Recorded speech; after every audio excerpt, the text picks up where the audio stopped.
So, I haven't done an upload in a while, and that's because we've been working on big upgrades.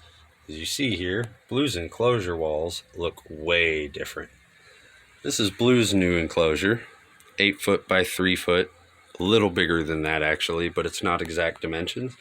I have switched to grow tents, and on top of that, Blue and Echo both have one of these inside their own room, which is the largest grow tent I could find as their own climate controlled room. I keep it about 75 degrees in here, day and night, with no trouble with temperatures rising and dropping between day and night. We have their feeding rack up here with our breeder roaches. Of course, what better for the dragon's den than more dragons?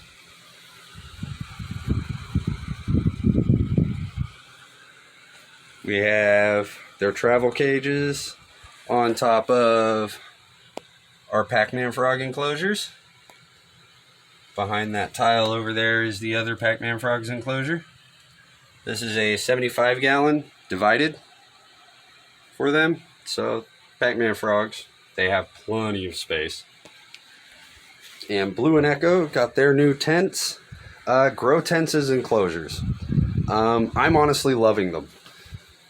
I have actually had to reduce my bulbs to 100 watt from the 150s that I was running, and get rid of one from the 3 that I was running to keep his basking spot cool enough. With this door closed and zipped up, his basking spot with just 2 100 watt bulbs stays at 125 degrees, which is where Blue here likes it. And over here on the cool side, it stays at about 75, 76. Sometimes it gets up to 78, but Blue prefers it down near 76. I have my surveillance cams here, which brings me to my next issue with these. Escape, not a problem.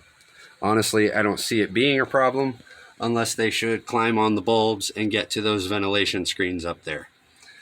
Those are pretty weak, but one of them's buried under the substrate and the other one's way up there on the ceiling, and I have gotten rid of anything for them to climb on to get to it.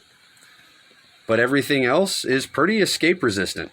The material gives when they scratch on it, so that's not a big issue. See, I even have some claw marks on here from Blue working for about an hour trying to get out of this thing.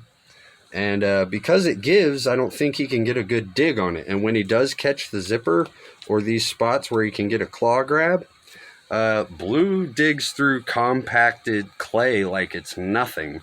And he hasn't put a claw through this. He's been in here about 3 weeks and probably spent a good 5 hours total in that 3 weeks working to get out. And he has not punctured this tent. Knock on wood. But, so I don't see escape being a problem. The material gives, and if you go with a good brand, I went with VivoSun.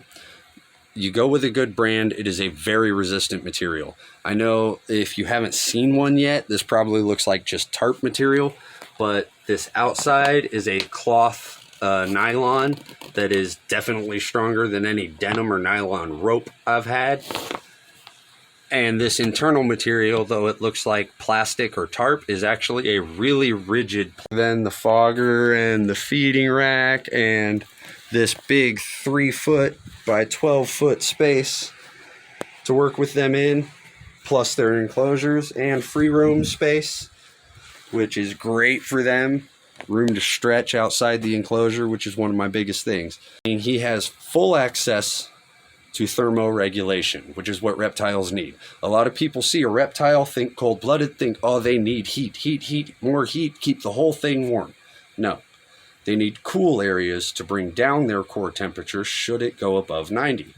So, good thermoregulation, and I love these grow tents for that. You have ventilation to bring the temperatures down if you need to, and they hold heat so well, I've had to reduce my basking watts. I used to have 3 150 watt bulbs to keep Blue's basking temp at what it needed to be in his old enclosure. Here I have two 100 watt bulbs and then my heat for the outside room. The room stays about 75 degrees, and with two 100 watt bulbs I can bring his basking spot up to 125. So excellent enclosures. I would recommend them to anyone for just about any animal. You can climate control this thing completely separate from the room around it. Great enclosures. Yeah, they're not good aesthetic enclosures. You look over at Echo's here. It looks nice, but that's not a display cage. Blue's old cage was a display cage. Looks nice, not a display cage. Definitely good for the animal though. And who knows, they may step up. I can fit two 4 by 12 foot by 6 foot grow tents in here, and them still have about 2 to 3 foot in the middle. So we may be upgrading the tents. Right now, I really like the way it's set up. I've got my feeding rack and my breeding rack, my box for the gloves and the targeting toys. I really like this. I'm really happy about it. Let me know in the comments what you think, guys. If you made it with me this long, thanks for listening to me ramble. More to come with Blue and Echo.